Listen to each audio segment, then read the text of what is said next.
चलो let's start guys. Yes okay. So हम लोग कहाँ थे बच्चों? एसए 220 आज अपने को पढ़ना है. और हम लोग ने क्या फिनिश किया सर? एसक्यूसी 1. इस चैप्टर में हमने पहले एसए 210 पढ़ा, एसक्यूसी 1 पढ़ा और फंडामेंटल प्रिंसिपल जो है उसके बारे में भी हम लोग ने बातचीत करी थी. इंटीग्रिटी, ऑब्जेक्टिविटी, इंडिपेंडेंस, वो सब. तो आज इस चैप्टर का जो है आखिरी दिन है. फिर हम लोग इमीडिएटली हम लोग स्टार्ट करने वाले हैं चैप्टर नंबर 2. ओके चल. सो अभी एसए 220 क्या है ना, इसका पहले थीम समझो. एसए 220 क्या बोल रहे हैं? ये बोल रहे हैं वापस से किसके बारे में? क्वालिटी कंट्रोल ही चाहिए, बराबर कि नहीं? क्वालिटी कंट्रोल की बात कर रहा है, but for audit of financial statements. तुम लोग को मालूम होगा क्या कि एसए किसके लिए एप्लीकेबल होता है? ऑडिट के लिए एप्लीकेबल होता है ना. SAs are applicable for what? Audit. SQC 1 is applicable for all the engagements, but SAs are applicable for audit. तो इधर क्या बोल रहा है कि भाई ऑडिटर, जब तू ऑडिट करने आ रहा है ना, तो तुझे ऑडिट में भी क्वालिटी चाहिए. समझा गया बात को? तो वो क्वालिटी अचीव करना है तो बस खत्म हो गई बात. तो वो कैसे अचीव करना है वो इधर लिखा है एसए 220 में. ठीक है. सो स्टार्टिंग में अगर अपन पढ़ते तो बहुत इजी हो जाएगा आपके लिए, क्योंकि कल मैंने क्या बताया आपको कि SA 220 is based on what? SQC 1. समझ में आया आपको? तो सिंपल है. एसक्यूसी 1 तो कॉन्फिडेंस है ना.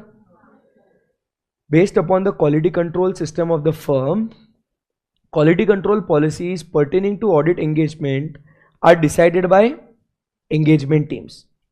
Engagement partner is responsible for quality control procedures of a particular audit engagement in accordance with इसे 220. उधर अपन ने क्या बोला था? चीफ एग्जीक्यूटिव ऑफिसर और मैनेजिंग पार्टनर. वहां पे मैनेजिंग पार्टनर, यहां पे बस क्या बोला? Engagement partner for audit engagement. They will be assuming what ultimate responsibility. Here they are having what responsibility? Same to same. आगे. Therefore SA 220 is premised. देखो इन्होंने खुद से बोला कि SA 220 is premised on what? SQC 1. With the context of the firm system of quality control, engagement teams have responsibility to implement quality control procedures that are applicable to the audit engagement and provide firm with relevant information to enable the functioning of that part of the firm's system of quality control relating to independence. अभी ये क्या बोला? कल आपको याद है हमने बात करी थी कि सर एक मैकेनिज्म ऐसा होना चाहिए इंडिपेंडेंस को लेके. याद है मैकेनिज्म ऐसे कुछ बात करी थी कि हम आपको एंगेजमेंट के बारे में बताएंगे और आप प्रॉम्प्टली नोटिफाई करेंगे, बराबर, तो इंडिपेंडेंस मेंटेन होगा. यहां पे भी क्या बोला कि इधर भी क्या हो रहा है? Audit engagement team will provide the firm with what? relevant information. और उस information के basis पे they will be helping for what? firm system of quality control. but again आगे क्या लिखा है? relating to what? same to same बात हो रही ना बच्चा? same to same है. तो फर्स्ट पॉइंट में क्या लिखा अपन ने? वहां पे अपन मार्जिन में लगे तो नोटिंग करते जाएंगे. फर्स्ट पॉइंट क्या लिखा है यहां पे? First point, engagement partner is responsible. लिखा गया आपने इधर? एंगेजमेंट पार्टनर रिस्पॉन्सिबिलिटी लिखो. अच्छा, एंगेजमेंट पार्टनर्स रिस्पॉन्सिबिलिटी. डन. फिर उसके बाद सेकेंड पॉइंट में क्या लिखेंगे? Engagement team. एंगेजमेंट टीम, इन्होंने प्रोसीजर्स फॉलो करने और समय समय पे फर्म को रेलेवेंट इंफॉर्मेशन देते रहना, टाइम टाइम पे इंफॉर्मेशन देते रहना चाहिए, so that firm will take what? The actions which will enable them to maintain system of quality control relating to what? Independence. Okay, as per SA 220. चलो अभी S A की शुरुआत करते हैं. The objective of auditor is to implement quality control procedures at the engagement level that provide auditor with reasonable assurance. तो सबसे पहले SA 220 में ये इंप्लीमेंट कौन कर रहा है? ऑडिटर. उधर कौन कर रहा था एसक्यूसी में? बोलो कॉन्फिडेंस के साथ बोलो, चीफ एग्जीक्यूटिव ऑफिसर और मैनेजिंग पार्टनर। यहां पे वर्ड क्या बोल रहे हैं अपन, ऑडिटर। वर्डिंग्स क्यों चेंज हुई समझ में आएगा आपको। वहां पे ऑडिटर बोला ही नहीं, वहां पे चीफ एग्जीक्यूटिव ऑफिसर या मैनेजिंग पार्टनर। हाँ, इधर समझा नहीं भाई। हाँ हाँ, समझा क्या, बोल ले एक बार वापस बोल।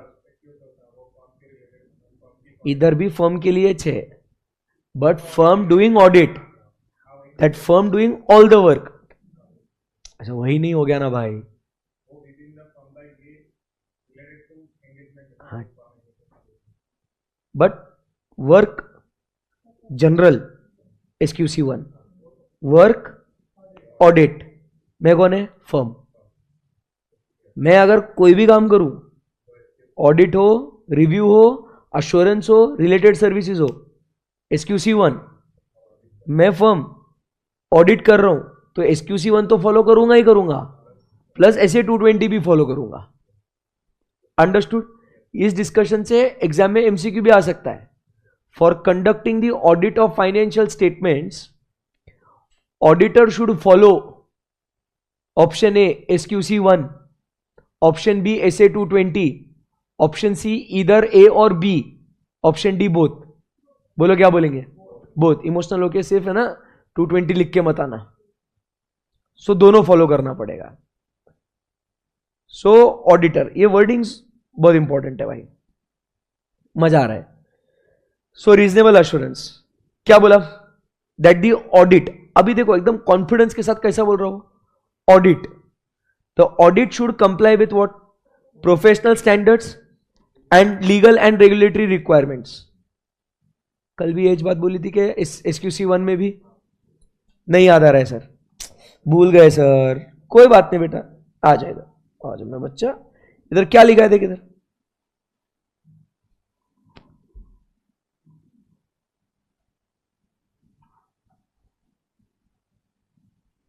स्टार्टिंग में इधर लिखा था SQC1 रिक्वायर्स, किधर है, मैं पेज नंबर 11.16 पे,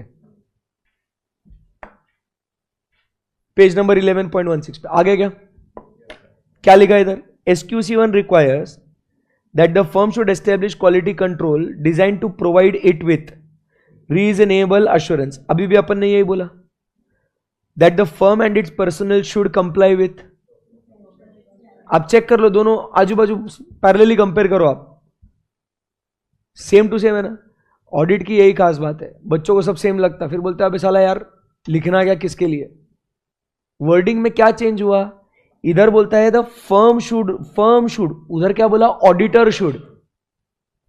और तुम जब लैंग्वेज गलत लिखते हो ना, फिर तुम सोचते हो भाई लिख के तो सेम आया ना, फिर नंबर क्यों नहीं मिल रहा मेरे को। आएगा बात समझ में। So firm should establish same that it complies with professional standards and regulatory and legal requirements। and second point क्या लिखा है, the reports are issued appropriate in the circumstances by the firm or engagement partner। उधर क्या बोला specifically auditor and auditor's report, इधर क्या बोला सिर्फ that reports are, इधर सिर्फ क्या लिखा, सिर्फ reports, उधर क्या लिखा, audit reports। क्योंकि engagement अभी डिफाइन हो चुका है कि कौन सा काम है अपना, बात तो सेम है। क्या स्लाइड चेंज हुआ समझ में आया। और अब क्या दिक्कत होगी, आपको बोलेंगे कि as per SQC1 the firm should obtain reasonable assurance that the auditor should, auditor's report are appropriate in the circumstances. True और फॉल्स, फॉल्स। क्योंकि SQC1 स्पेसिफिकली सिर्फ ऑडिट के लिए बात नहीं करता। बच्चे को लाइन पढ़ के समझना तो भाई यही तो काम करना है अपने को, समझ में आया आपको। तो ऐसा है कि आपको ये इतना बढ़िया नॉलेज होना चाहिए। सही है एकदम, yes, very good. So next point क्या लिखेंगे अभी, रीजनेबल एश्योरेंस का बात हो गया क्या यहां पे, अरे हाँ, okay. So as per SA220 the auditor should implement what, quality control procedures that at an engagement level to provide auditor with reasonable assurance that audit complies with professional standards, legal and regulatory requirement, and उसके बाद auditors report are issued appropriate in the circumstances. Appropriate in the circumstances मतलब जहां qualified report देना चाहिए वहां qualified ही देना चाहिए, जहां आपने disclaimer या adverse देना है वो वहीं वैसे ही देना है आपने. जमी क्या बात? ओके. उसके बाद SA 220 is modeled on the lines of SQC 1. 2 बार बोल दिया इसने. It describes the responsibility of engagement partner in relation to the following matters. ये 6 पॉइंट्स, उधर भी हमने 6 पॉइंट पढ़े थे. एक बार बिना बुक में देखे हम लोग वो 6 पॉइंट्स कल के बोल सकते हैं क्या हम लोग? सबसे पहले leadership responsibility, ethical requirements, acceptance and continuance of client relationship, human resources, engagement performance and monitoring. Good. अभी इधर क्या लिखना है अपने को? Leadership responsibility for quality on audits, ये ऐड हो गया. उधर सिर्फ क्या था? Leadership responsibilities with in the firm. वहां क्या था? वो फर्म के लिए था. इधर specifically for what? Quality on audits. ठीक है. Relevant ethical requirements that will remain the same. Yes guys. Acceptance and continuance of client relationship and इधर स्पेसिफिकली ऐड हो गया ऑडिट एंगेजमेंट. वहां क्या लिखा है? And specific engagements. बराबर है कि नहीं? डिफरेंस देखो, मजा आएगा. And specific engagements. अच्छा लग रहा है? यस. आगे इधर असाइनमेंट ऑफ एंगेजमेंट टीम, वहां पे ह्यूमन रिसोर्सेस था, बात तो एक ही है. ठीक है ना? असाइनमेंट ऑफ एंगेजमेंट टीम, वहां पे ह्यूमन रिसोर्स. उसके बाद engagement performance and monitoring. Easy है एकदम. सो वो जो 6 पॉइंट्स है, इधर भी वो 6 पॉइंट्स है. एग्जैक्ट सेम है क्या? नहीं. उधर specific engagement with in the firm है, यहां पे ऑडिट ऑडिट बोला गया है. अभी एक एक हम लोग स्टडी करेंगे. Leadership responsibility for quality on audit of, क्या बोल रहे हैं? For quality of audits. ठीक है. चलो. सो leadership responsibility, plain simple reading, मस्त एकदम अच्छे तरीके से. Leadership responsibility of an engagement partner, leadership responsibility of an engagement partner is to take responsibility for overall quality on each audit engagement. क्या focus है अपना? ओवरऑल क्वालिटी पे. Focus किधर है अपना? Overall quality. किसकी जिम्मेदारी? Engagement partner. एंगेजमेंट पार्टनर ने देखने का कि भाई ओवरऑल क्वालिटी अपन ने अचीव करने का है. On what? Each audit engagement. कौन सा भी कैसा भी ऑडिट कर तू और फाइनेंशियल स्टेटमेंट्स, क्या अचीव करना है अपने को? Overall quality on each audit engagement. और उसके बाद वो क्या कहता है? जो एक्शंस है, एक्शंस मतलब जो वर्क, जो काम वो लोग कर रहे हैं, जो मैं एक्सप्लेनेशन बोलते जा रहा हूं वो लिखते जाना है साथ में, क्योंकि सिर्फ सुनते रहोगे तो बहुत ऊपर चले जाओगे. सो क्या यहां पे एक्शंस मतलब क्या बोल रहे हैं यहां पे? The work, that the task they are doing, the audit they are doing. So the actions of engagement partner and appropriate messages to the others members of the engagement team is taking responsibility for overall quality on each audit engagement. Emphasize that. क्या लिखा है यहां पे?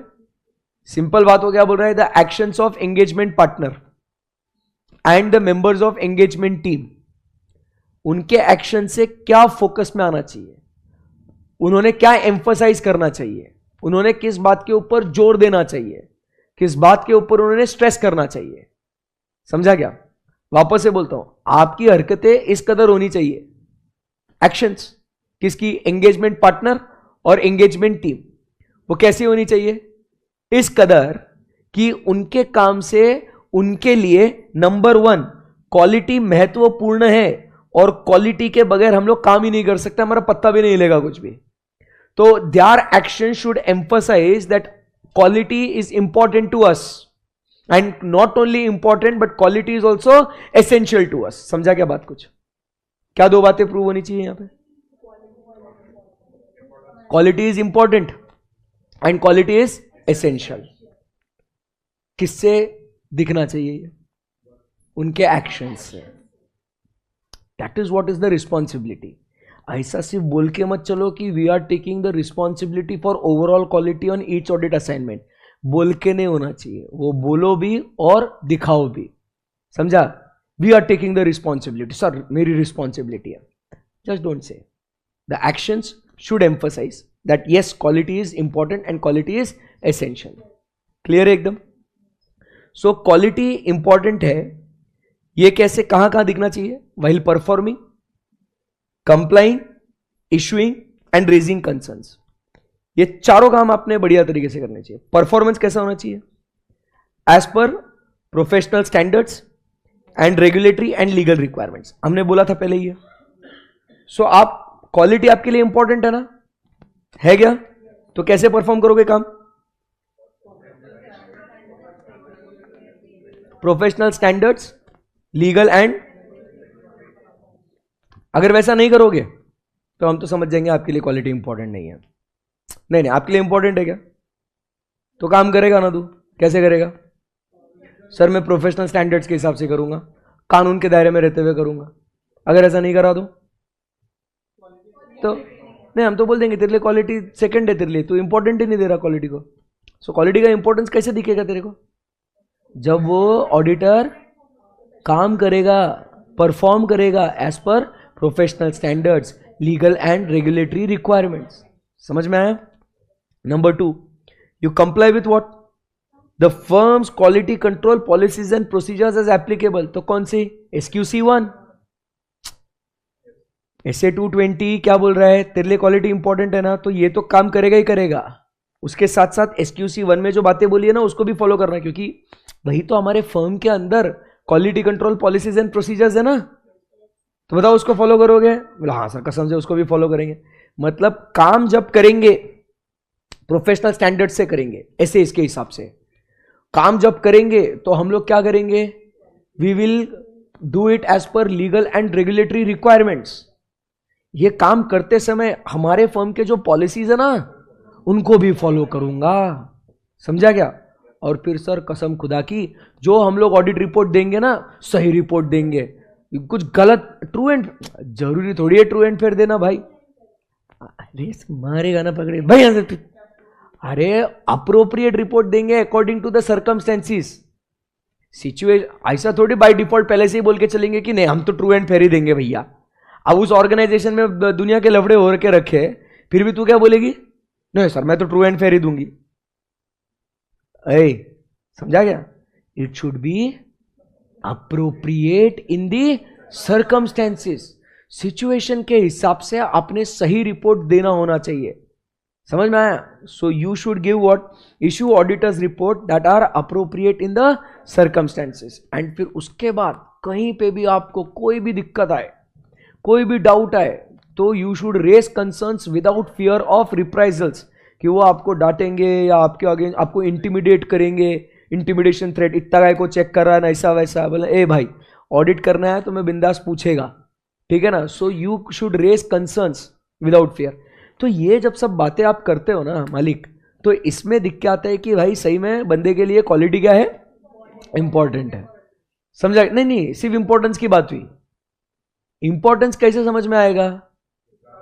How will you prove वो तेरे लिए important है? ये कैसे सिर्फ बोल के होगा क्या? फिर तो कुछ करना चाहिए ना उसके लिए। कोई तेरे लिए इंपॉर्टेंट है, तू बोलेगा वो उसको कि नहीं तू मेरे लिए बहुत इंपॉर्टेंट है, तो सिर्फ बोल के चलेगा क्या? तुझे कुछ करना भी चाहिए ना। क्या करेगा तू? हाँ, ये हाँ हाँ हाँ, समझा क्या बात को? ओके, सो इंपॉर्टेंस कैसे हम लोग डिफाइन करेंगे? By performing, complying, issuing and raise concerns. तो परफॉर्म किसके हिसाब से करेंगे? परफॉर्म किसके हिसाब से करेंगे? Professional standards, legal and regulatory requirements. फिर उसके बाद comply with firm's quality control policies and procedures. उसके बाद issue audit report which is appropriate in the circumstances and raise concerns without fear. इन बातों से हमें पता चलेगा कि quality is important, and not only important, the fact that quality is essential. कि सर देखो ये बातों से हमारे लिए क्वालिटी इंपॉर्टेंट है, ये दिख के तो आएगा, बट सर एक बात बताएं, इसके बगैर हम लोग काम कर ही नहीं सकते। मतलब अगर कल चल के आप कोई भी बोलोगे इसमें का कोई एक पर्टिकुलर पार्ट हम लोग ओमिट करते हैं, बराबर है कि नहीं, तो भाई ऑडिट हो ही नहीं सकता। क्वालिटी इंपॉर्टेंट तो है ही है, but it is also essential. तो उन पॉइंट्स को, जो ऊपर के 4 पॉइंट्स है, आप उन्हें कॉम्प्रोमाइज कर ही नहीं सकते। क्वालिटी के लिए ये 4 बातें इंपॉर्टेंट है, बट उन्हें आप बिल्कुल भी कॉम्प्रोमाइज नहीं कर सकते क्योंकि वो एसेंशियल भी है। क्वालिटी अचीव करने के लिए क्या इंपॉर्टेंट है? 4 बातें, बट उनमें का कुछ ओमिट कर सकते हैं क्या? नहीं, because quality is essential, we have to follow that. For quality you should have that and it is essential, तो इट इज मस्ट, उसमें कुछ भी सेक्रीफाइस नहीं होगा। पॉइंट नंबर 1 क्लियर है बच्चों? सो क्या बोला अपन ने?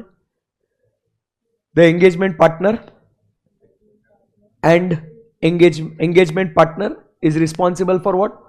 Overall quality on each audit engagement. बोलो साथ में, engagement partner is responsible for overall quality on each audit engagement. Number 2, the actions of engagement partner and engagement team shall emphasize the importance of quality, and quality is essential. How will they emphasize the importance of quality? Performing, complying, issue, raise concerns. Perform as per professional standards and legal and regulatory requirements. Comply with the firm's quality control policies and procedures. Issue appropriate audit reports, बराबर है, in the circumstances. And last में raise concerns without fear of reprisals. Clear एकदम? Yeah. आगे relevant ethical requirements. अभी क्या लिखा हुआ है, ध्यान से पढ़ना। The responsibilities of an engagement partner in relation to ethical requirements in an audit engagement are as under.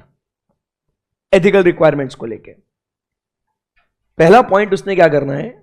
Identify the threat to independence regarding the audit engagements and the safeguards that safeguards may not be able to eliminate or reduce to an acceptable level. समझा गया? अब समझो बात को। हम लोग जब SQC1 पढ़ रहे थे, मेरे साथ रहना, रास्ते में छोड़ के मत जाना मेरे को।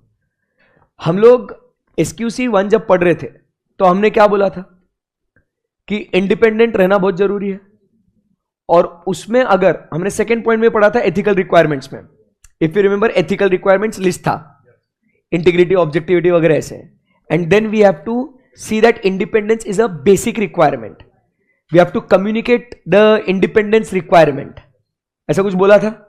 एंड फिर उसके बाद बोला था कि we have to identify the threats, बराबर, that causes independence and put in place the adequate safeguards to eliminate और to reduce it to an acceptably low level और विड्रॉ, बराबर कि नहीं? ऐसा बोला था, याद आ रहा है आपको? और फिर वो मैकेनिज्म वाला पॉइंट था। हम लोग जब SA 220 कर रहे तो SQC1 की बातें कर ही रहे ना, तो वो बातें बाय डिफॉल्ट आ गई यहां पे। बट अब इधर एथिकल रिक्वायरमेंट्स में क्या बोल रहा है? वो तो तुमने काम करना ही, तो SQC1 तो करना ही, क्योंकि वो अब वो बाय डिफॉल्ट है। इधर स्पेसिफिकली अब वो क्या बोल रहा है कि भाई अब एथिकल रिक्वायरमेंट्स में फोकस अभी हम लोग का किधर है? हमारा फोकस किधर है? इंडिपेंडेंस को लेके। सो इंडिपेंडेंस को लेके ऐसी कोई थ्रेट्स तुझे मिली है क्या जिसके लिए सेफगार्ड्स काम नहीं करेंगे? समझा क्या बात को? क्या बोला है? Identify the threats to independence regarding the audit engagement that safeguards may not be able to eliminate और reduce it to an acceptably low level. ऐसा कोई थ्रेट मिला है क्या कि जो तुम रिड्यूस ही नहीं कर सकते, जो वो थ्रेट को तुम एलिमिनेट ही नहीं कर सकते, वो सेफगार्ड्स निकम्मे हैं वहां पे, बराबर है? उसको ढूंढ के निकालो, बराबर है? And then reporting by engagement partner to the relevant persons within the firm. फिर क्या करने का? ऐसा अगर तुमको थ्रेट्स मिला जिसके लिए सेफगार्ड काम नहीं कर रहा, तो क्या करना है? बाकी पार्टनर्स को रिपोर्ट करने का उसको, to determine the appropriate action, to determine what? बाकी अपने जो साथीदार है ना, पार्टनर्स, उनसे बातचीत करेंगे फिर, और उनको क्या बोलेंगे फिर अपन कि भाई क्या करने का? Should we eliminate the activity और इंटरेस्ट जिसकी वजह से थ्रेट हो रहा है क्या? क्या हम लोग वो एक्टिविटी को एलिमिनेट कर दे क्या, जिसके देख तो समझ बात को। हाँ मतलब ऐसा एक जड़ है, एक रूट है, वो क्या हो रहा है, उसके ऊपर सेफगार्ड लगा के भी वो खत्म नहीं हो रहा है, सेफगार्ड काम नहीं कर रहा है, तो आप क्या करें, instead of safeguarding now you have to cut that activity only. Activity को रखने का नहीं, अभी क्या करने का है, एक्टिविटी को खत्म कर देने का। पहले अपन क्या कर रहे थे, थ्रेड दिख रहा था सर, तो थ्रेड के ऊपर हम लोग क्या कर रहे थे, एक शील्ड लगा रहे थे ताकि ये थ्रेड कभी बढ़े ही ना, बराबर है, और हम हमारा काम कर सके। बट ये सेफगार्ड अभी क्या कर रहा है, काम ही नहीं कर रहा है, ये कुछ, ये सेफगार्ड फेल हो रहा है। सो अभी ये एक्टिविटी तो स्ट्रांग है एकदम। फिर अब अपन ने डिसाइड करने का, देख भाई दो बातें, एक तो तू रहेगा या तो मैं रहेगा। मतलब क्या, एक तो एंगेजमेंट रहेगा या तो एक्टिविटी रहेगी। समझा क्या, देखो क्या लिखा है, you either do what then eliminate the activity और इंटरेस्ट और विड्रॉ फ्रॉम द एंगेजमेंट। समझा क्या, ईदर और फिर, क्लियर है एकदम। लिखो जो समझ में आ रहा है वो, ऐसे घूरते मत बैठो, ऐसा मजा थोड़ी आएगा फिर घर जाके, फिर जैसे थे वैसे। जो भी एक्सप्लेनेशन दिया ना उसको हिंदी, इंग्लिश, मराठी, तमिल, गुजराती, मारवाड़ी, किस में भी लिखो, जो समझ में आया वो लिखो। समझा क्या बात को, नहीं तो घर जाके वो ब्लैंक रहेंगे। क्लास में 2 घंटे का प्रवचन आपने सिर्फ सुनना नहीं है, फास्ट ट्रैक में क्या करना है, सुना समझा, उसको अपने शब्दों में उसको नोट करने का, ताकि जब गलती से फॉर अ चेंज कभी आप बुक खोलो घर पे, हाँ फॉर अ चेंज बोलना जरूरी है, तो उस समय पे आपको ध्यान आएगा, नहीं तो ब्लैंक ही रहोगे फिर पूरा, मजा थोड़ी है ऐसे। ठीक है, सो क्या किया अपन ने, एथिकल रिक्वायरमेंट्स देखो, एथिकल रिक्वायरमेंट्स में अब बोलो भूल गए, देखो हाँ। सो पहले क्या करना है, we have to identify a threat, but किस कंटेक्स्ट में, किस कंटेक्स्ट में, जिसके लिए सेफगार्ड्स काम नहीं कर रहे हैं, बराबर है कि नहीं। तो अगर ऐसी कुछ बातें जिसके लिए सेफगार्ड्स काम नहीं कर रहे तो क्या करेंगे, we will report it to the other persons in the firm to take what appropriate action about what, to eliminate the threat, eliminate the activity, बराबर, that causes the threat, और eliminate the interest। क्लियर है एकदम, या तो क्या करें, withdraw from the engagement। Clear है, चलो तो समझ में आएगा यहां पे आपको।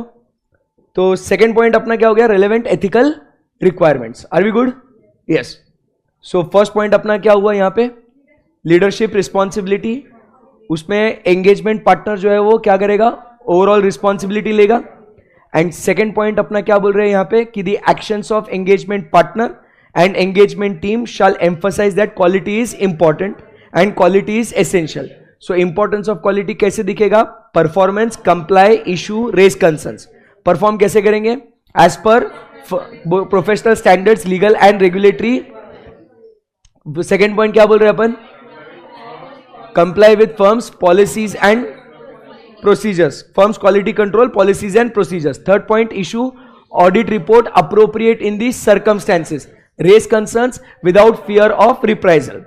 उसके बाद हम लोग सेकेंड पॉइंट पे आते हैं और बात करते हैं about what, ethical requirements. Ethical requirements में सिंपल यहां पे क्या बोलना है, identify the threats to independence for which the safeguards are not, क्या लिखा वहां पे, ऐसा खुद का ऐसे कुछ भी नहीं बोलने का, the not be able to eliminate, ऐसा नॉट वर्किंग प्रॉपरली, ऐसा कैजुअल नहीं लिखने का, बराबर है। Safeguards are not able to eliminate और reduce it to an acceptably low level, so then we have to report it to the other persons in the firm to decide an appropriate action to either eliminate the activity that causes the threat, बराबर है, या to withdraw from the engagement. Clear है एकदम, yes sir.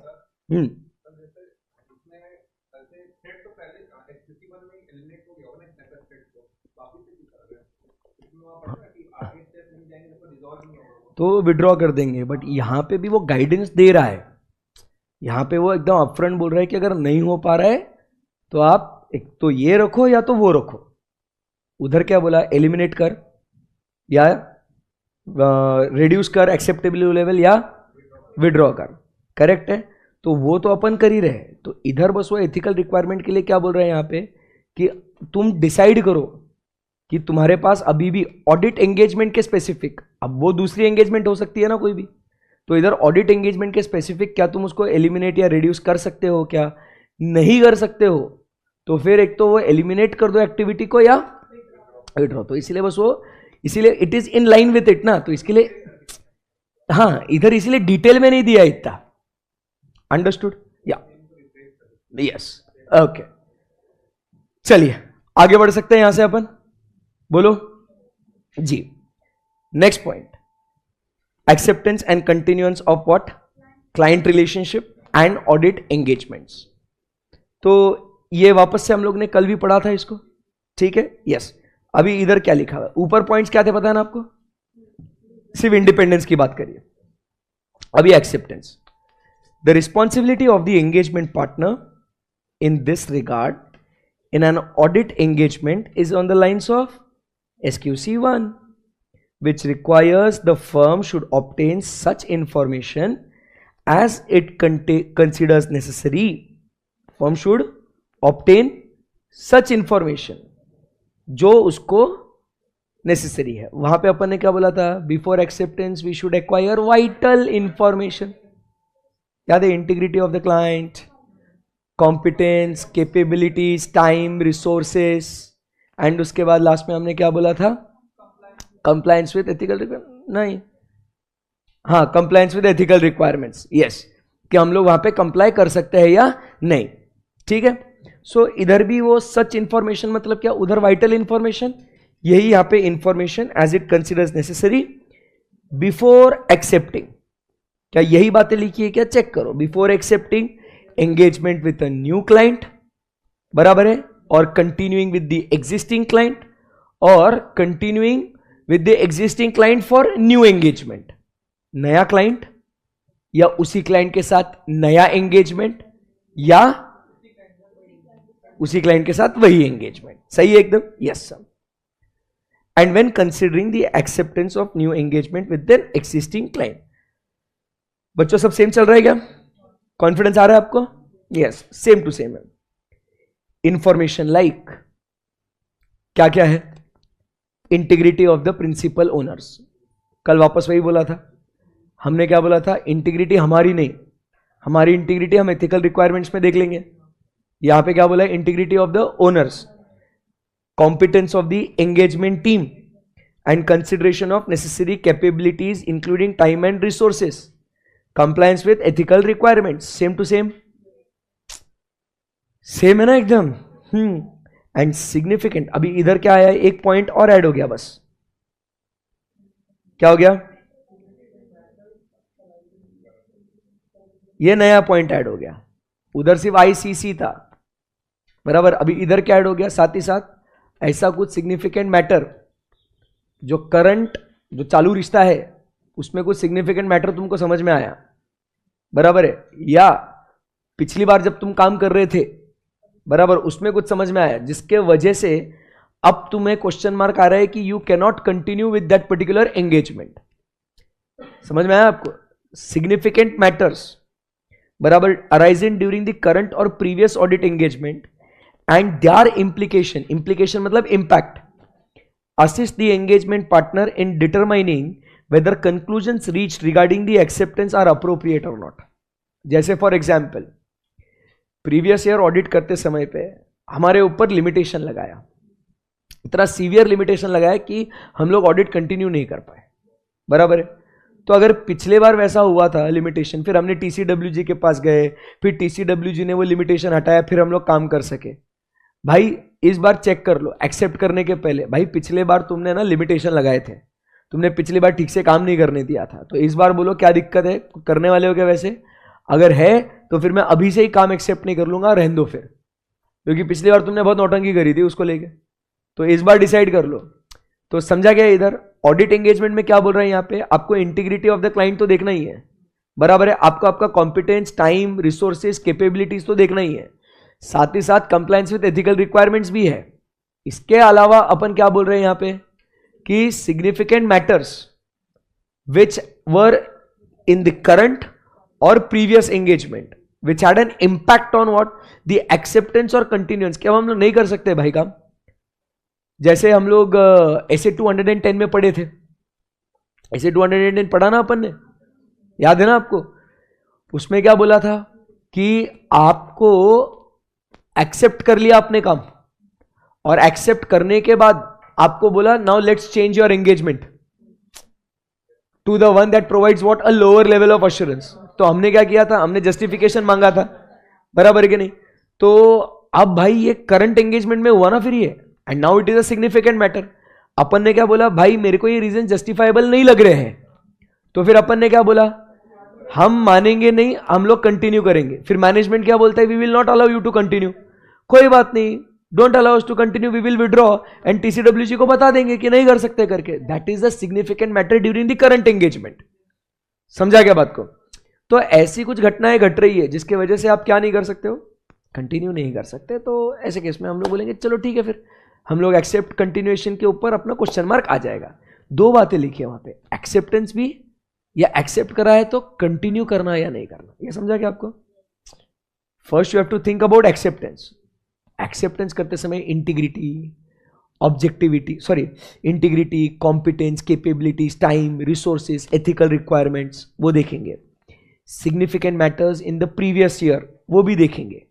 But अगर वो घटनाएं इस साल हुई है एक्सेप्ट करने के बाद, तो कंटिन्यू करना है नहीं करना वो डिसाइड करेंगे। क्लियर एकदम? तीन बातें हो गई, कौन सी कौन सी? बोलो भाई, सब हचका मत करो। तीन बातें हो गई, कौन सी? सबसे पहले leadership responsibility, number 2 ethical requirements, number 3 acceptance and continuance of client relationship. अब अपने को क्या करना है, ह्यूमन रिसोर्स की जगह बस क्या बोलना है, असाइनमेंट ऑफ एंगेजमेंट टीम्स। तो एंगेजमेंट टीम्स में क्या होना चाहिए, कॉम्पिटेंस, कैपेबिलिटी और कमिटमेंट। इन्होंने कमिटमेंट खा लिया, इट शुड बी, बस ऐसे कोई टेंशन नहीं है। It should B ensured that the engagement partner, that the engagement team and auditors expert who are not part of the engagement team collectively have an appropriate competence and capabilities to perform the engagement in accordance with the professional standards, legal and regulatory requirements। वो काम करने के लिए, क्योंकि perform वैसे करना है ना, इन अकॉर्डेंस विथ क्यों बोला,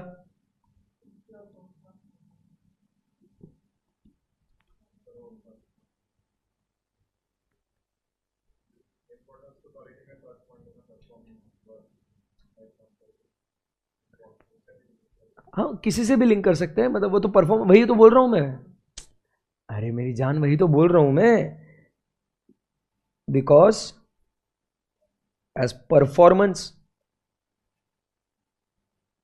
is in accordance with this, है कि नहीं? तो इसीलिए इसके हिसाब से काम करना है, तो इसके लिए वो काम एग्जीक्यूट करने के लिए उनके पास कॉम्पिटेंस और कैपेबिलिटीज होनी बहुत जरूरी है। Shall we go ahead? अभी क्या होगा, एंगेजमेंट परफॉर्मेंस। अब एंगेजमेंट परफॉर्मेंस में सबसे पहले मुझे एक ये बात बताइए, उधर हमने कौन से पॉइंट्स पढ़े थे एसक्यूसी 1 में? डायरेक्ट कंसल्टेशन वगैरह पे मत आओ पहले, और बिना बुक में देखे भाई, अभी नहीं बुक में देखने का। कंसिस्टेंसी याद है, कंसिस्टेंसी? तो कंसिस्टेंसी के लिए फर्स्ट पॉइंट क्या था, टाइमलाइन बनाया था, ऑब्जेक्टिव, फिर डायरेक्शन, फिर रिव्यू, सुपरविजन, ट्रेनिंग, डॉक्यूमेंटेशन, ऐसा बोला था, याद है? Okay. Second point consultation on वो बैठे थे दोनों, ऑन डिफिकल्ट और कंटेंशियस मैटर विद इन और आउटसाइड द फर्म। फिर उसके बाद थर्ड पॉइंट, पहले रिव्यूअर आएगा ना, engagement quality control reviewer, mandatory for listed entities, बराबर है? It should be done before the completion of audit. He will review with judgments, significant, confidence के साथ बोलने का, he will review with judgment, significant judgments. फिर fourth point क्या बोला, there can be difference of opinion, बराबर है कि नहीं? एकदम यस सर, यही 4 बातें थी, बोलो। अभी इधर आते हैं, engagement performance. Engagement partner has a responsibility for direction. जब परफॉर्म करेंगे ना, काम करेंगे, तो क्या करेंगे, तो एंगेजमेंट पार्टनर ने क्या करना चाहिए, जो लोग काम कर रहे हैं उन्हें direction, supervision and performance of audit engagement in accordance with the professional standards and regulatory and legal requirements, उसके हिसाब से हो रहा है या नहीं हो रहा वो देखेंगे, वो डायरेक्शन देगा कि ऐसे काम करो करके, परफॉर्मेंस बराबर है कि नहीं। फिर उसके बाद क्या करना उनको, वो काम कर रहे तो सुपरवाइज भी करना। डायरेक्शन का मतलब समझते हो क्या आप लोग, क्या बोलते हैं? डायरेक्शन मतलब इंस्ट्रक्शंस देना, ऐसा दिशा बोल के नहीं चलता बेटा, इंग्लिश में बोलेंगे क्या, इंस्ट्रक्शंस, ठीक है। सो डायरेक्शन, सुपरविजन मतलब टू वॉच ओवर, बराबर की बराबर से काम कर रहे कि नहीं। And then they should work as per what, the performance should be as per what, the professional standards and legal and regulatory requirements. Clear है एकदम? यस। एंड देन परफॉर्म करोगे तो उसके बाद जो ऑडिट रिपोर्ट दोगे एंड में, it should be appropriate in the circumstances. Perfect है एकदम। सो काम कैसा होना चाहिए, तो जब परफॉर्म कर रहे हैं, direction, supervision and work as per professional standards and legal and regulatory requirements and issue audit report appropriate in these circumstances. Then we will do what? Review. हम लोग को बोलने की आदत होती है ना, डायरेक्शन, सुपरविजन, रिव्यू, बराबर है कि नहीं। अब पूरा काम हो गया, उसके बाद क्या करेंगे? रिव्यू, कि जैसा तुमको डायरेक्शन दिया था, जैसे वो professional standards, legal, regulatory requirements बोल रहे थे, और जो ऑडिट रिपोर्ट तुमने दिया है वो वैसा तुमने काम किया या नहीं किया, उसके ऊपर हम लोग क्या करेंगे? रिव्यू करेंगे। समझा बात को? Review of audit documentation before issue of audit report is his responsibility. It is to be ensured that sufficient appropriate audit evidence has been obtained to support the conclusions reached for issuance of audit report. तो ये तो अपने को कौन बोलता है? S A number 500 बोलता है, और एसए नंबर 700 में अपन बेसिस फॉर ओपिनियन पैराग्राफ में पॉइंट नंबर 4 में यही लिखते, we believe that we have obtained sufficient and appropriate audit evidence on which our opinion is based. ये याद आता है कि आपको? ऐसा नहीं याद आ रहा तो जल्दी बोल दो, नहीं याद आ रहा सर, बोल दो, शर्माने वाली कोई बात नहीं है। नहीं याद ना तो कोई बात नहीं, इसी चैप्टर में, मतलब इसी मॉड्यूल में आपके, आप लोग ऑडिट रिपोर्ट वाला चैप्टर है, आपको खोलो, ऐसे 700 है, उसके अंदर paragraph number 4 basis for opinion paragraph, उसमें आपको मिलेगा। मैं बताऊं आपको किधर है? पेज 8.19 में बेसिस फॉर ओपिनियन, उसमें 4th पॉइंट। अरे ये छोरी, इसका मत सुना करो यार तू। अरे छोरी कैसा करेगी तू ऐसे 700 में? इधर पेज नंबर 8.6 पे basis for opinion 4th point में का 4th point, state with page number 8.6। Guys in the live streaming किधर आया अपन? पेज नंबर 8.6 में, उधर लिखा है देखो, state whether auditor believes that audit evidence the auditor has obtained is sufficient and appropriate for which to base his auditor's opinion. और अभी हम लोग इधर भी क्या लिख रहे हैं, क्या लिखा है यहाँ पे कि अपन ने sufficient appropriate audit evidence obtain करना है, क्योंकि अपने को रिपोर्ट कैसा देने का है? रिपोर्ट में बोलने का है कि sufficient appropriate audit evidence obtain करके बोला है कि ये बराबर है करके। तो जब परफॉर्म करेगा तो साले परफॉर्म करते समय पे तू मेक श्योर कि तू sufficient appropriate audit evidence obtain कर रहा है करके, क्योंकि उसके बगैर तू ओपिनियन नहीं दे सकता। क्लियर है एकदम? Yes, okay. सो कौन सी बातें हो गई बच्चा? एंगेजमेंट परफॉर्मेंस में direction, supervision, performance, review of documentation before completion of audit, and we have to obtain sufficient appropriate audit evidence, क्योंकि उसी के बेसिस पे हम लोग अपना ओपिनियन देंगे। उसके बाद first point over. Second point क्या बोलता है? कंसल्टेशन। चलो, engagement partner is also responsible for ensuring appropriate consultation on difficult or contentious matters. Clear एकदम? Next we talk about is the review. Third point, it is mandatory for listed entities कि एक reviewer तुमने review कराना चाहिए तुमने for audit of financial statements of listed entities and those other audit engagements, if any, for which the firm has determined that engagement quality review is required, the engagement partner shall क्या करना चाहिए? Check कर ले भाई कि reviewer को appoint करा या नहीं करा.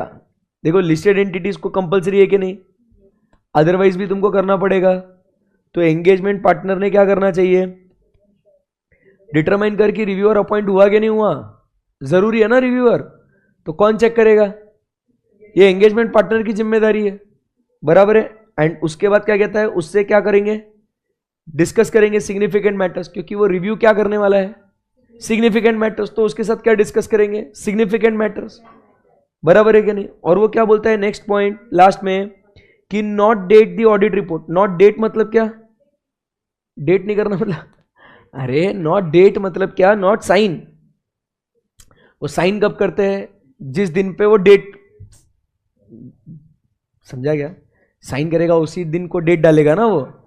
सो ही विल नॉट साइन मतलब he will not date the audit report. क्या बोलता है? Until the completion of quality control review. और हमने उधर भी क्या पढ़ा था कि review should be completed before issuing audit report. Differences भी है तो वो भी रिजॉल्व करने हैं बिफोर इशूइंग ऑडिट रिपोर्ट. और तुमसे नहीं हो पा रहा तो तुम बाहर से भी कंसल्टेशन ले सकते हो. तो यही 3 बातें हो गई. तो इधर क्या बोला? पहले चेक कर ले रिव्यूअर अपॉइंट हुआ गया. फिर क्या बोला? उसके साथ सिग्निफिकेंट मैटर्स को डिस्कस करो. जब तक उसका रिव्यू कंप्लीट नहीं होता तब तक ऑडिट रिपोर्ट को साइन मत करो. क्लियर है? या if there is what difference of opinion, तो क्या करेंगे? किसके अंदर हो सकता है difference of opinion? Within engagement team, with the persons consulted, between the reviewer. बोलो आया ना. सो हमने क्या करना है? अपने पॉलिसीज एंड प्रोसीजर्स को फॉलो करना है to resolve the differences. Clear है? यस. सो क्या क्या बातें हुई यहां पे? सेम बातें ना, उधर भी परफॉर्मेंस में यही बातें हुई थी.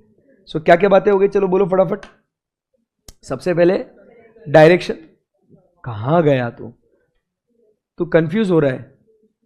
तो कंसिस्टेंसी तो वो दूसरा है बॉस, ठीक है ना, इसीलिए तो इंपॉर्टेंट है वो. हाँ, इसलिए आराम से पढ़ रहे हैं अपन. तो क्या बोल रहे हैं? फर्स्ट पॉइंट अपना डायरेक्शन, सुपरविजन, परफॉर्मेंस, बराबर है. फिर उसके बाद क्या करना अपन ने? Direction, supervision, performance. Direct review पे नहीं बेटा. Issue audit report appropriate in the circumstances. उसके बाद रिव्यू ऑडिट डॉक्यूमेंटेशन, बराबर है. Then obtain sufficient appropriate audit evidence on which the opinion is based. Point number 1. उसके बाद second point, consultation on difficult or contentious matter. Number 3, बोलो, for reviewer, बराबर, for listed entities, वो चाहिए, बराबर. तो उसमें क्या establish करना चाहिए? Reviewer is appointed, discuss significant matters. Then third point, not date the audit report before completion of review. If there is difference of opinion within the engagement team with the persons consulted, बराबर है. फिर उसके बाद क्या कहते हैं? with the engagement partner and the reviewer. So we should resolve the differences, बराबर है, as per the firm's policies and procedures. Clear है? Yeah. Last, monitoring. वो क्या होना चाहिए? वो relevant, adequate, operating effectively and complied with in practice. Same point है, same point है, पढ़ लो.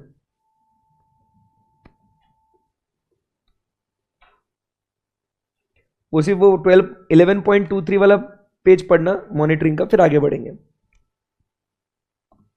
N effective system of quality control includes what? Monitoring process to provide the firm with reasonable assurance that the policies and procedures are relevant, adequate, operating effectively. और उधर एक बस और एक point था, वो क्या था? Complied with in practice. Check कर लो, कंपेयर करते जाओ.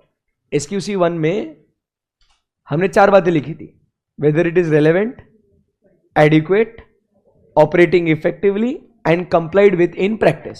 इधर कौन सी बातें हैं? Relevant, adequate and operating effectively. सही एकदम. The engagement partner shall consider the results of what? The monitoring process as evidenced in the latest information circulated by the firm and if applicable network firm, and whether deficiencies noted in the information may affect the audit engagement. समझा गया? हम क्या करेंगे? Monitoring करेंगे। Monitoring करने के बाद उसके रिजल्ट्स को हम लोग क्या करेंगे? कंसीडर करेंगे, वो इंफॉर्मेशन को कंसीडर करेंगे। उसमें अगर अपने को लगता है कि कहीं भाई एक्सेप्टेंस में प्रॉब्लम है, मॉनिटरिंग बराबर मॉनिटरिंग कर रहे हैं ना, तो मॉनिटरिंग में सारी बातें देखेंगे। तो स्टेप बाय स्टेप हम लोग देखेंगे, यार लीडर ने क्वालिटी को लेके कंप्लाई नहीं किया, यार यहाँ पे थ्रेट्स टू इंडिपेंडेंस थे जो एलिमिनेट नहीं हो पा रहे थे या एक्सेप्टेबल लेवल पे रिड्यूस भी नहीं हो पा रहे थे। कहीं ना कहीं अगर उसको शॉर्टकमिंग्स दिखता है, कहीं ना कहीं उसको फ्लॉज दिखता है, पूरा वो जो फर्स्ट 5 पॉइंट्स के पूरे प्रोसेस में सारा काम अच्छे से करना चाहिए था, कहीं कहीं आपने लैप्सेस दिखे होंगे आपको, बराबर, फिर भी आपने क्या करा? काम को चलाया। तो ऐसे केस में इट में अफेक्ट व्हाट? ऑडिट एंगेजमेंट ना। तो you have to consider that. तो मॉनिटरिंग करके ये पता चलेगा, क्या वापस से पढ़ो, the engagement partner shall consider what? The results of firm's monitoring process as evidenced in the latest information circulated by the firm and other network firm. और इसमें deficiencies, you understand what is deficiency? Deficiency मतलब shortcomings, या क्या बोलेंगे उसमें कुछ flaws, या क्या बोलेंगे उसमें कुछ लैप्सिस। अगर वो नोटिस करी गई है और इसके वजह से ऑडिट में अफेक्ट हो रहा है, तो फिर आपने वो देखना चाहिए। ठीक है? सो मॉनिटरिंग में समझ में आया क्या हुआ? तो इधर मॉनिटरिंग खत्म हो गया। मॉनिटरिंग में क्या देखना है? Firm's policies procedures are relevant, adequate, operating effectively. Engagement partner ने इस मॉनिटरिंग के रिजल्ट्स को कंसीडर करना है, मतलब ये बोलता है कि वो कंप्लाई किया या नहीं किया, weather it is complied with in practice और नॉट। और इसमें अगर कहीं डेफिशिएंसीज है तो वो चेक करो weather it is affecting the audit engagement. Good? Yes. अब जितनी भी बातें हमने करी उस सबको क्या करो? डॉक्यूमेंट कर दो। जैसे फॉर एग्जाम्पल, क्या आपने रिलेवेंट एथिकल रिक्वायरमेंट्स देखे थे क्या बच्चों? सेकेंड पॉइंट ही था ना? हाँ, सेकेंड पॉइंट था ना वो, एथिकल रिक्वायरमेंट्स, और उसमें इंडिपेंडेंस की बात करी थी। और अगर उसमें डिफरेंसेस थे तो आपने कैसे रिजॉल्व किया? तो एथिकल रिक्वायरमेंट्स को डॉक्यूमेंट कर लो। उसके बाद क्या आपने इंडिपेंडेंस रिक्वायरमेंट को भी आपने चेक किया था क्या? किधर चेक किया था आपने इंडिपेंडेंस रिक्वायरमेंट को? उसी पॉइंट में किया था अपन ने, बराबर है। फिर उसके बाद acceptance and continuance of client relationship and the consultations that you took in engagement performance. बोलो।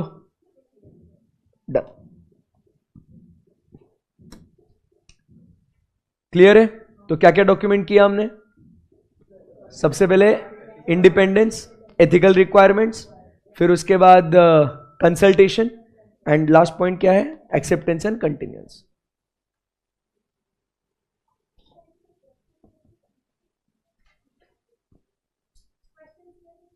इंडिविजुअल टॉपिक पे आएगा ऐसा कुछ भी, वो ऑडिट या एंगेजमेंट ऐसा। इधर ऑडिट ऑडिट बोल रहा ना बार बार।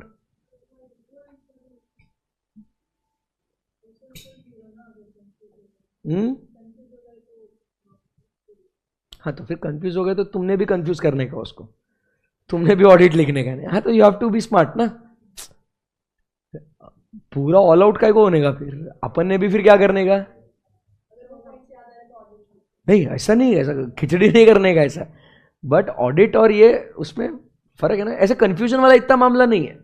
ठीक है, चलो अभी इसको नोट करेंगे आप लोग, बुक में ही लिख लो जैसे मैंने लिखा है। अरे उसमें पेजेस है ना आपके।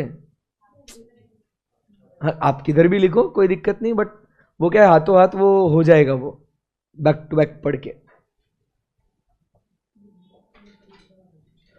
क्या हुआ? हाँ हाँ, कोई बात नहीं, जहां आपको कंफर्टेबल है वहां लिखो, जल्दी लिखो। फिर उसके बाद चैप्टर 2 स्टार्ट करेंगे। आज आप लाए क्या आप लोग दूसरा मॉड्यूल?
कर बहारें जब गुजरती हैं, यहाँ क्या धूप क्या साफ हवाएं भी बरसती हैं।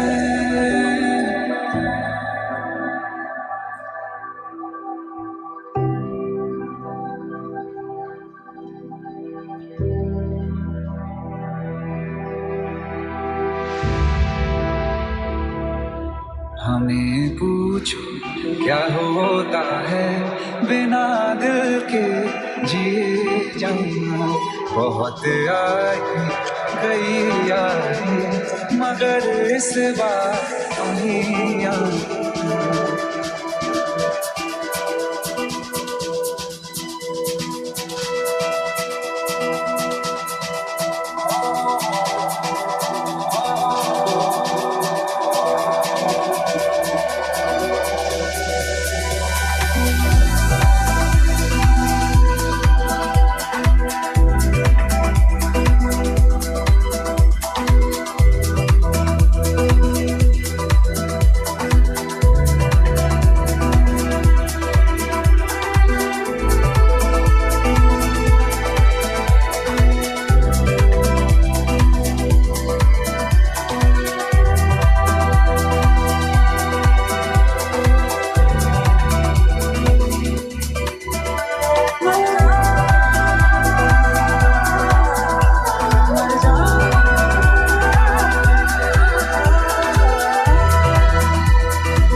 ये हो गया अपना सेकेंड पॉइंट। थर्ड वाला हो गया, हाँ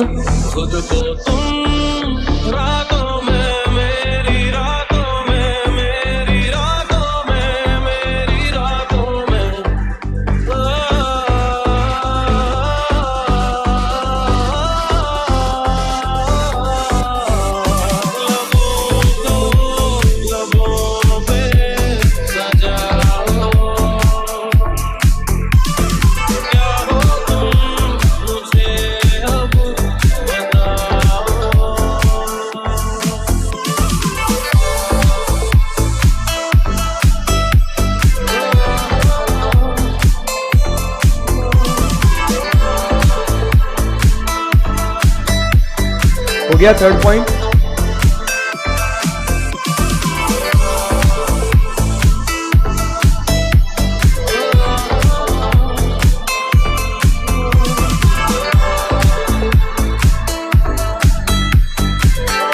चलो राइट फास्ट।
सफर में निकल पड़े, जरा कहाँ क्यों फिक्र करे, कहाँ ठिकाना हो रात का, सुबह कहाँ पे बसर करे, खोया खोया दिल मेरा कहता है,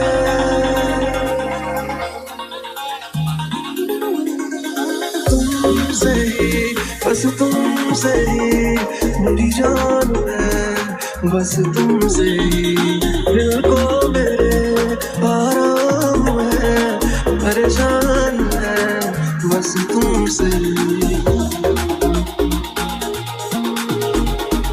बस तुमसे ही,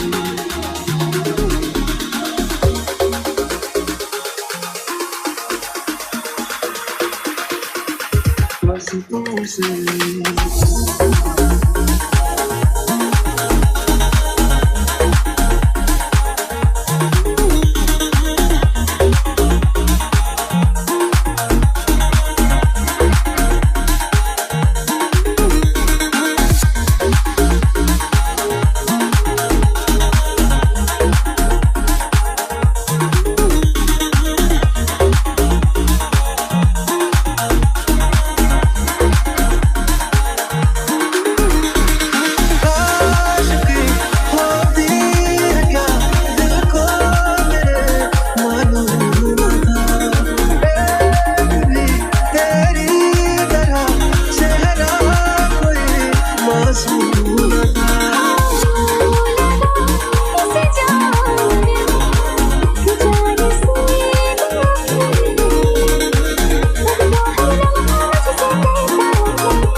बस तुमसे दिल को मेरे आराम है, परेशान है बस तुमसे।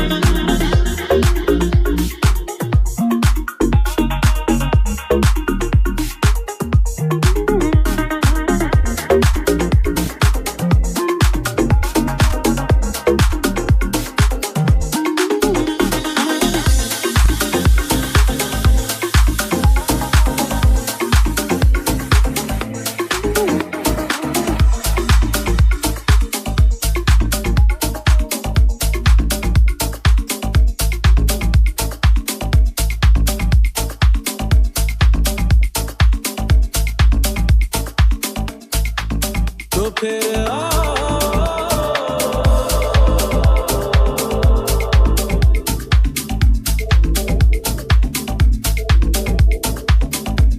मुझको सता, तो फिर मुझको रुला।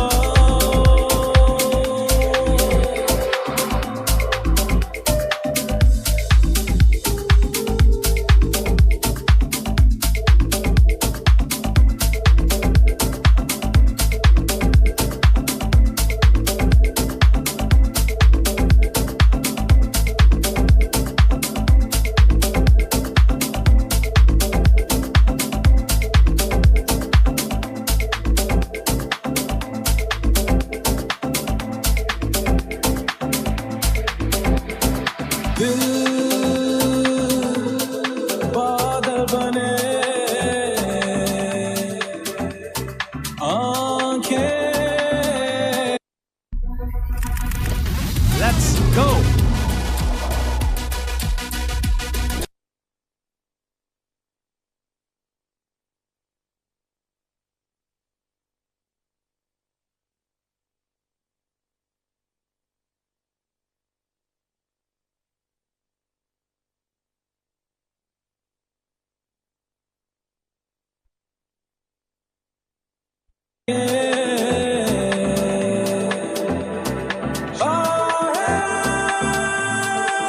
ऐसे उठे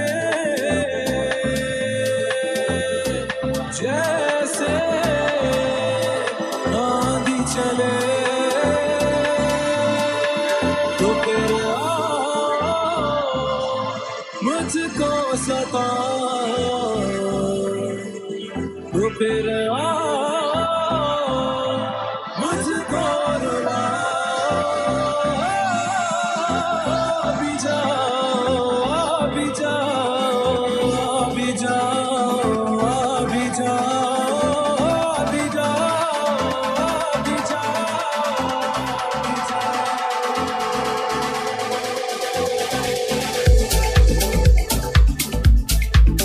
चलो लेट्स गो अहेड नाउ। बहुत लिख लिया आप लोगों ने।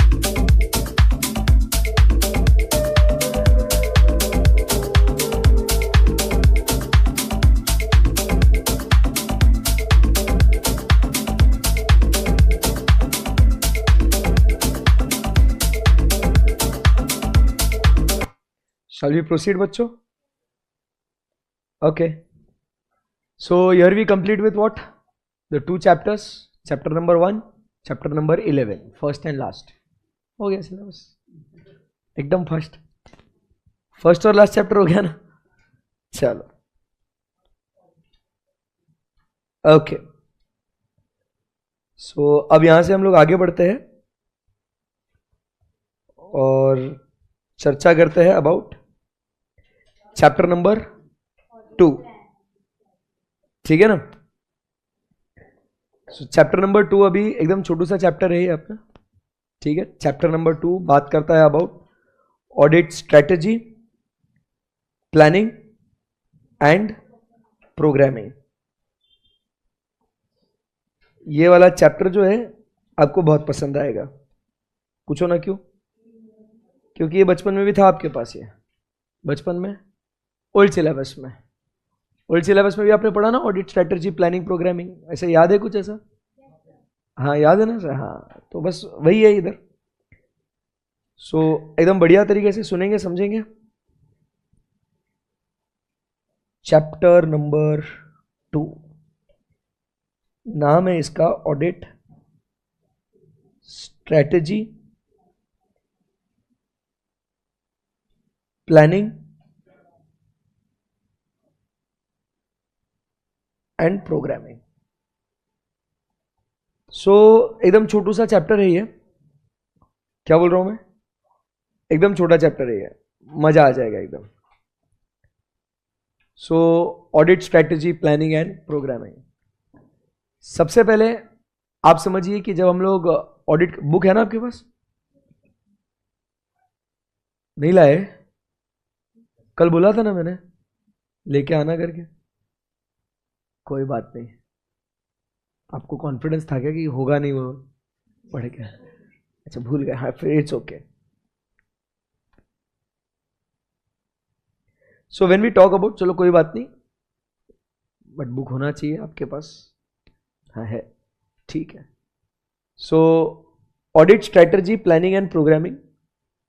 सबसे पहले आप ध्यान में रखना कि यहां पे जो है पहले स्ट्रैटेजी बनता है, फिर उसके बाद हम लोग बात करते हैं about planning, and then we talk about is the programming.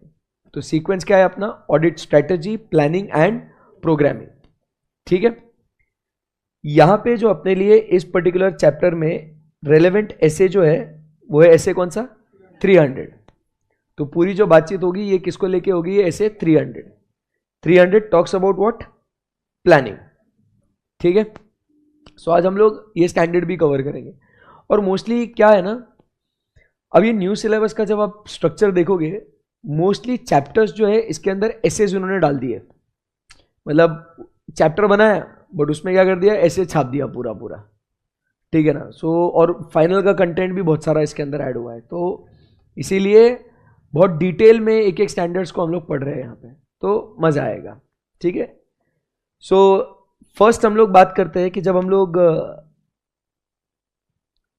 बात करते हैं प्लानिंग की, साथ में लिखेंगे ना, एक्टिव रहेंगे फिर, है ना।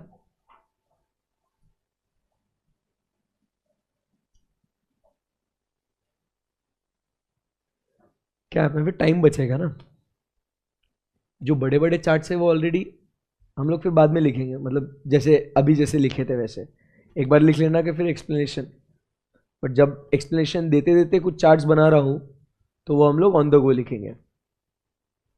सो प्लानिंग की अगर अपन बात कर रहे हैं, so when we do the planning, फायदा क्या होगा कि it says that audit will be conducted in 3 बातें, इफेक्टिव,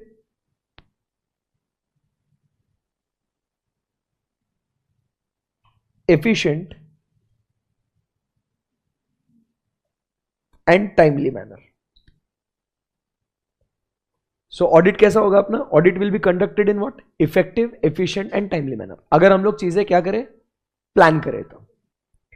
अभी इसमें क्या कह रहा है, इफेक्टिव मतलब क्या कहते हैं कि जो हम लोग सोचे थे ना कि ऑडिट ऐसा करना है, इतने टाइम में खत्म करना है, जो हम लोग ने एंटिसिपेट किया था उससे कहीं अच्छा हो सकता है अगर हम लोग प्लान करें तो।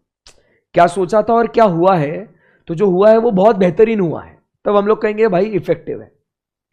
एफिशिएंट मतलब प्लान करेंगे तो कम से कम टाइम में, कम से कम रिसोर्सेस में, कम से कम कॉस्ट में हम लोग क्या कर सकते हैं, अच्छा ऑडिट कर सकते हैं।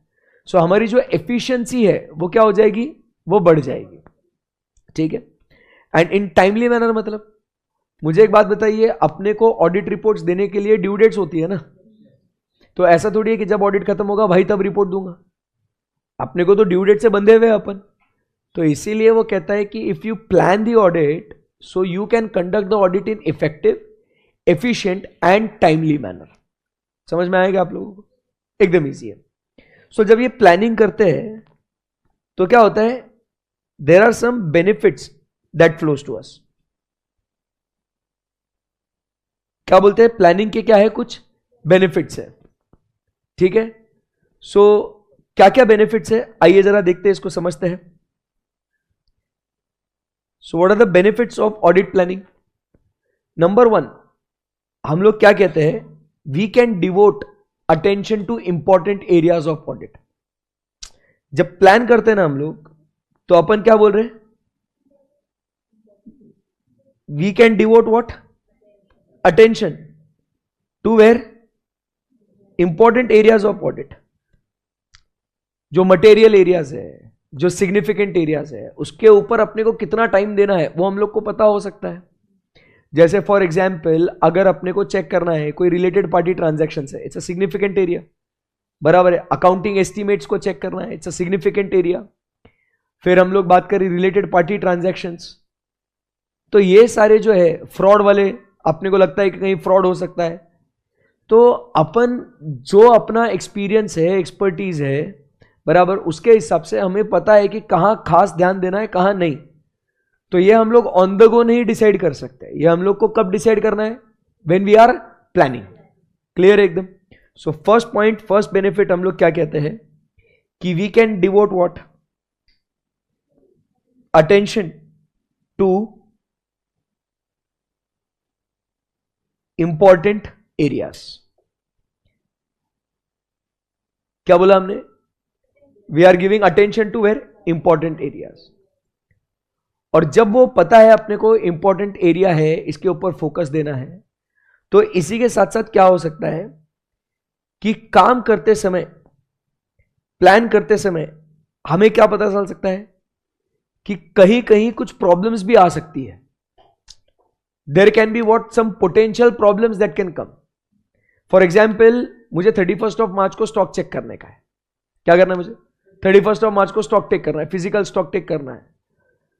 बट मेरे पास एक ही क्लाइंट थोड़ी है, मेरे पास बहुत सारे क्लाइंट है। सो 31 ऑफ मार्च को मैं सब जगह एक साथ थोड़ी प्रेजेंट रह सकता हूं, तो इट इज डिफिकल्ट टास्क। तो ऐसे केस में मैं क्या कर सकता हूं, I have to think about what some alternative date, कि भाई 31 ऑफ मार्च को सारे क्लाइंट्स को तो कवर नहीं कर सकता। So what can be the alternative procedure for that. तो मैं क्या कर सकता हूं, पोटेंशियल प्रॉब्लम जब पता चलेगा तो उसका सोल्यूशन बिफोर हैंड ढूंढ सकता हूं ना। Let's focus upon the benefit. अगर मुझे फ्यूचर में क्या प्रॉब्लम आने वाला है, यह अगर मैं प्लान करते समय सोच लूं, तो मैं उसको कैसे रिजॉल्व करूंगा, इसके बारे में भी तो बात कर सकता हूं मैं। तो सेकेंड पॉइंट अपन क्या कहते हैं, once we identify, we can do what, resolve potential problems. बात जमी यहां पे। So we will give attention to important areas and moreover identify and resolve what, potential problems. सही है एकदम, यस। उसके बाद नेक्स्ट पॉइंट क्या होगा, यहां पे दो चीजें होगी जो एकदम बढ़िया तरीके से होगी, प्रॉपर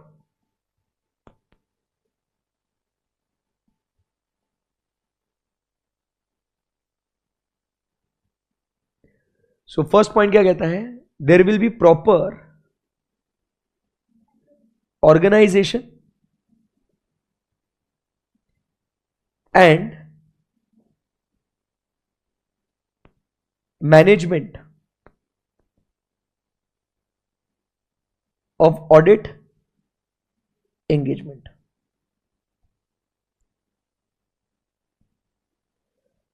हम लोग एडवांटेज किसके पढ़ रहे हैं, बेनिफिट्स किसके पढ़ रहे हैं, ध्यान में रखना। प्लान करेंगे तो क्या फायदा होगा उसकी बात हो रही है। सो वो क्या कहता है, there will be proper organisation and management of audit engagement. मतलब जब प्लान करेंगे तो it will not be hotchpotch, it will be properly organised and well managed और फॉर द एंटायर ऑडिट। मतलब we will know what work is to be done, how it is to be done, by whom it is to be done, when it is to be done। ये सब कुछ अपना क्या रहेगा, well managed और well organised रहेगा। समझा क्या? जब प्लान करेंगे ना, आपको भी अगर कुछ काम करना है, आपको एक सिंपल आपका ट्रिप आपको प्लान करने का है, तो आप क्या करते हैं, प्लान करते हैं ना ट्रिप को, कि भाई नहीं चल ट्रिप पे जाना है, चल भाई। ऐसा जाते हैं क्या? नहीं। क्यों करते हैं? क्योंकि trip will be properly organised and managed if you plan. क्योंकि आपकी कुछ चीजें छूटेगी नहीं। फिर सेम वे में ऑडिट करोगे तो अपन प्लान करेंगे कि अपन को कौन सा एरिया देखना है, how much extent we have to decide, who will check, when he will check, to what extent, ये सारे जो WH वाले क्वेश्चन है ना, ये अपने आंसर हो जाएंगे अगर हम लोग क्या करेंगे, प्रॉपर प्लान करेंगे तो। समझा क्या बात को? So proper planning will help us, the benefit is organising and managing the entire audit engagement. Clear एकदम? ऑल्सो इसमें दूसरा फायदा क्या कहता है, there will be proper selection and assignment.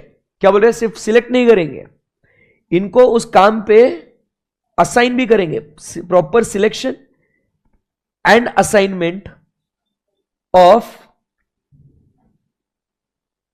Engagement team members. समझा क्या बात को? Proper selection and assignment of work लिख दू, of work to engagement team members. तो आप समझिए, आप जब अभी आर्टिकलशिप करने जाओगे, आपको क्या लगता है, आप लोग को सीधा फाइनलाइजेशन का काम दे देंगे क्या? जा बेटा फाइनलाइज कर, ऑडिट रिपोर्ट बना ले, चल तू। नहीं ना, आपको बेसिक वेरिफिकेशन का काम देंगे आपको, बराबर के नहीं? आप वाउचिंग करेंगे, वेरिफिकेशन करेंगे, बराबर है, बेसिक स्क्रूटिनी करेंगे।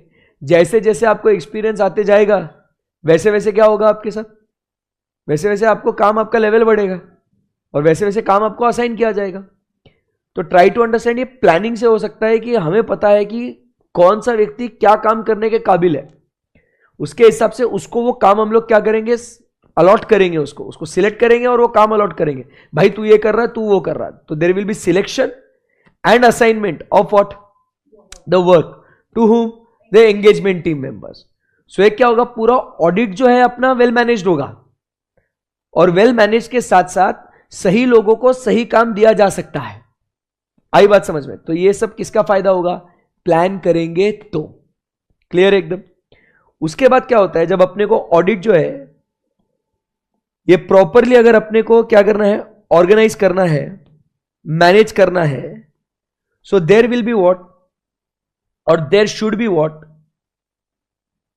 Coordination of work. क्या होना चाहिए, कोऑर्डिनेशन ऑफ वर्क होना चाहिए। हम लोग को एक्सपर्ट्स के साथ कोऑर्डिनेट करना पड़ेगा, इंटरनल ऑडिटर्स के साथ कोऑर्डिनेट करना पड़ेगा, हम लोग को अदर ऑडिटर्स के साथ, ब्रांच ऑडिटर्स, उनके साथ कोऑर्डिनेट करना पड़ेगा ना। आप समझिए, अगर मैं डिसाइड कर रहा हूं कि that I have to use the work of branch auditor, तो ऐसे केस में क्या हो जाएगा, ब्रांच ऑडिटर का काम पहले खत्म होना चाहिए, फिर मेरा काम होना चाहिए ना, बराबर है? तो प्लानिंग स्टेज में ही हमने क्या करना चाहिए, उसको बताना चाहिए कि भाई मैं तेरा काम यूज करने वाला हूं, बराबर है? तो हम पहले से ही कोऑर्डिनेट करेंगे। If I am going to use assistance of experts, तो मेरे को कब एक्सपर्ट्स लगने वाले हैं उनको वेल इन एडवांस मेरे को बताना पड़ेगा, बराबर है? सो प्लानिंग से आप अगर बोल रहे हो कि प्रॉपर मैनेज होना चाहिए, तो मैनेजमेंट और कैसे होगा अच्छे से, when the coordination of work is done, not only with the experts और इंटरनल ऑडिटर्स और other auditors, but with in the engagement team also भी, बराबर कि नहीं? कब कौन सा काम एग्जीक्यूट करना है हमें भी तो पता होना चाहिए, राइट? एंड जब ये एंगेजमेंट टीम सिलेक्ट हो जाती है बच्चों, सो इनमें क्या होना चाहिए, जब ये एंगेजमेंट टीम सिलेक्ट होती है तो इन्हें डायरेक्शन, सुपरविजन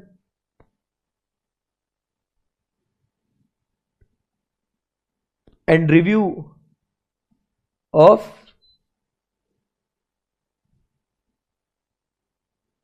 एंगेजमेंट टीम क्या होना चाहिए, direction, supervision, review of engagement team of, सिर्फ ऑफ वर्क लिख दो, नहीं तो of work, of engagement team या ऑफ वर्क, तो उनको हम लोग क्या कर सकते हैं, डायरेक्शन दे सकते हैं। Now you know what is direction, मतलब डायरेक्शन मतलब क्या होता है, इंस्ट्रक्शंस। तो उन्हें इंस्ट्रक्शंस देंगे, जैसा बोला है वैसा वो लोग काम कर रहे हैं या नहीं कर रहे वो देखेंगे अपन। You getting my point? So ये सारे जो पॉइंट्स है ना बॉस, ये क्या है अपने, the benefits of what, audit planning. Clear है एकदम? सो कौन से पॉइंट्स है बताइए एकदम आराम से। फर्स्ट पॉइंट क्या बोल रहे हैं, we will give what, attention to important areas, बराबर है एकदम। इंपॉर्टेंट एरियाज को अटेंशन देने के बाद उसमें अपने को क्या समझ में आएगा, potential problems. So we can identify, not only identify but also resolve the potential problems, बराबर है। फिर दो चीजें प्रॉपर हो जाएंगी, एक proper organisation and management of audit engagement, and second क्या बोलता है, proper selection and assignment of work to engagement team members. तो पूरा मैनेज हो जाएगा और सही लोगों को सिलेक्ट करके उनको काम भी असाइन किया जा सकता है। फिर there will be coordination of work, planning करके ही कोऑर्डिनेशन कर सकते हैं। एंड लास्ट पॉइंट क्या कहते हैं हम लोग, there will be direction, supervision and review of the work of engagement team members. So these are the different benefits that we will get when the audit is what properly planned. आई बात समझ में आपको? अभी यहां पे आते हैं और देखते हैं क्या लिखा हुआ है। SA 300 planning in an audit of financial statements. अब एसएस लगेंगे तो जाहिर सी बात है किसके लिए लगेंगे, audit of financial statements. Deals with the auditor's responsibility to plan an audit of financial statements.